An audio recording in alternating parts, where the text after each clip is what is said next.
हरे कृष्णा, राधे राधे। स्वागत है आप सभी का मेरे चैनल का अन्ना माधव ब्लॉग में।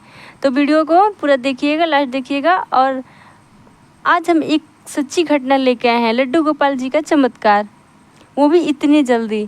तो वीडियो को पूरा देखिएगा। चैनल पर नए हैं तो चैनल को सब्सक्राइब करिएगा, लाइक करिए, प्यार करिए। तो चलिए वीडियो में बने रहिए। वीडियो को लेकर चलते हैं आगे। आपको यह जानकर बहुत आश्चर्य होगा कि जिस ईश्वर को पाना बहुत कठिन बताया जाता है, उसी ईश्वर को अगर बाल रूप में भजा जाए तो सिर्फ कुछ ही दिनों में वो आपसे चमत्कारी रूप से रिझ जाता है। जी हाँ, एकदम सत्य और आजमाई गई बात है। उन अनेक कृष्ण भक्त द्वारा जो अक्सर ही अपने जीवन में लड्डू गोपाल की नटखट शरारतों के प्रत्यक्ष अनुभव और दर्शन का महा दुर्लभ सौभाग्य पाते रहते हैं। जैसे कोई छोटा बच्चा, मासूम बच्चा हो और उसे आप पीट भी दें, लेकिन फिर कुछ देर बाद उसे प्यार से बुलाएं तो वो आपकी मार को भूलकर आपके पास खिलखिलाते हुए चला जाएगा। ठीक उसी प्रकार, उसी तरह से कोई बड़ा पापी भी अगर अच्छा इंसान बनना चाहे तो वो भी प्रेम से लड्डू गोपाल को बार बार बुलाए तो लड्डू गोपाल ठुमक ठुमक कर हंसते हुए उसके पास पहुंच जाएंगे। हमारे शास्त्र में लाड लड़ाने की बड़ी महिमा बताई गई है। कई लोगों को पता ही नहीं है कि लाड लड़ाना कैसे कहते हैं, किसे कहते हैं।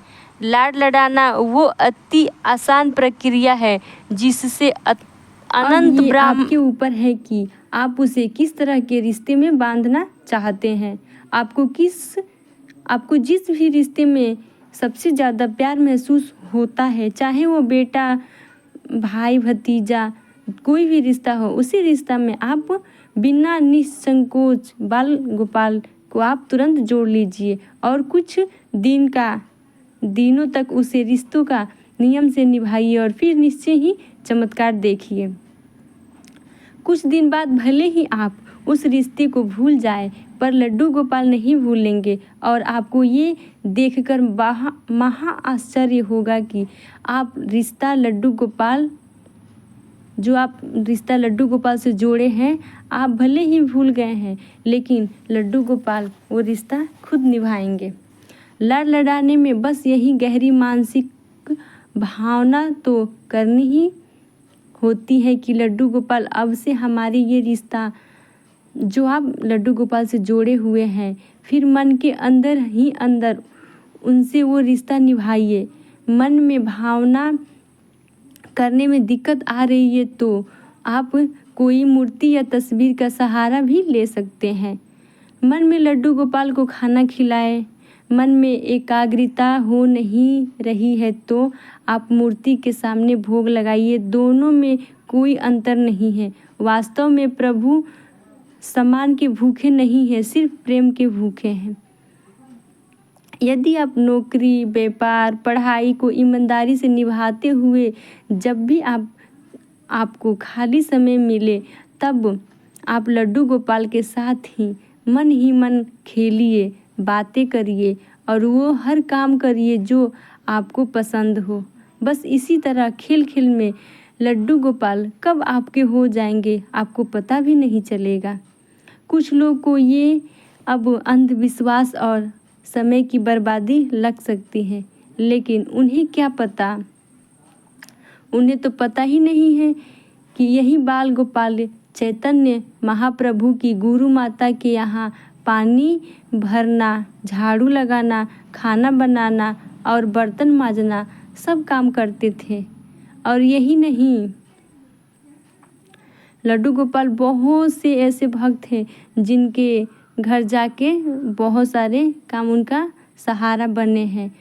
और क्या क्या कहें, यही बाल गोपाल कभी किसी गरीब भक्त की लड़की की शादी के लिए चुपके से रुपए घर में रख गए, तो कभी किसी भक्त को दुश्मनों के जानलेवा हमलों से बचाया है। इसी बात ये ऐसा पक्का रिश्ता निभाते हैं कि 24 घंटा आपके साथ रहते हैं और आपको छोड़कर कभी नहीं जाते हैं। नहीं तो फिर जब 24 घंटा का अति प्यारा, अति सुंदर, अति मनमोहक बॉडीगार्ड आपके साथ है तो आपके पूर्व जन्मों के आपके ही द्वारा किए गए पापों की सजा के अधिकांश हिस्से को कुछ ही समय में झेल जाए, फिर जीवन में किस बात का टेंशन। सृष्टि का अटल नियम है कि गलती और सही दोनों भावना द्वारा किए गए कामों का भोग तो भोगना ही पड़ता है, पर श्री कृष्ण हो तो आने वाला दुर्भाग्य भी चींटी के काटने के समान हल्का हो जाता है। इस दुनिया की हर स्त्री लड्डू गोपाल की माँ और हर आदमी पिता बनने का महा सौभाग्य निश्चित ही पा सकता है। शुरू में तो भक्त को भावना करनी ही पड़ती है, पर कुछ ही दिन बाद उसे सही में लड्डू गोपाल का एहसास होने लगता है। फिर उसके कुछ ही दिन बाद उसे स्वप्न में भी लड्डू गोपाल के दर्शन होने लगते हैं और फिर उसके कुछ ही दिन बाद ऐसा स्पष्ट महसूस होता है कि लड्डू गोपाल ने अपने ये एक ऐसा रिश्तेदार है जो सिर्फ चाहिए आपको थोड़ा सा समय, उसे वो प्रेम पूर्वक आपके साथ खेल कूद सके और बदले में उन्हें ये इतना कुछ दे देते हैं।